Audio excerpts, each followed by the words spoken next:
جی اچھا، تھوڑی سی اس کی وضاحت کر دیں، جو آپ نے لکھا ہے مریض کو کون کون سی علامات بتانی چاہیے اگر نبض میں کبھی پن ہو تو اکڑاؤ سے درد تک. اب اکڑاؤ سے درد تک اس کا تھوڑی سی. جی، وہ یہ ہے کہ جب کوئی مرض شروع ہوتا ہے تو سب سے پہلے جہاں وہ تحریک شروع ہوتی ہے وہاں اکڑاؤ اور درد کا عمل شروع ہوتا ہے،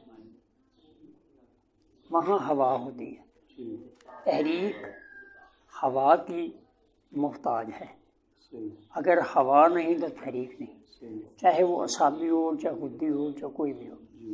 اب وہاں ہوا آئی، ہوا نے تحریک پیدا کی، تحریک سے اکڑاؤ اور درد شروع ہوا. اب اللہ پاک نے اس کو اپنی کرم سے، مہربانی سے اس کے اندر جو ایک عمل اپنی رحمت سے اس مرض سے نکالنے کے لیے وہ وہاں اب حرارت آ گئی، جو کہ فطری تو نہیں ہے، لیکن اس عمل کو کم کرنے کے لیے، اس کی تکلیف کو کم کرنے کے لیے اب وہاں حرارت آئی ہے. تو اب حرارت آئی تو نبض میں تیزی آ گئی. اب بھی اگر ہم بر وقت اس کا علاج نہیں کر سکے تو پھر اسی نبض میں ضعف آنا شروع ہو گیا.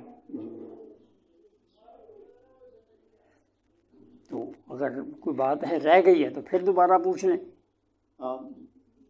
یہ مطلب اس میں تو آپ نے تینوں بتا دیا کہ نبض کے لیے یعنی ہوا ضروری ہے تحریک کے لیے. ہاں جی، اس ہوا کو پھر کم کرنے کے لیے وہاں حرارت آ گئی، لیکن وہ فطری نہیں ہوتی.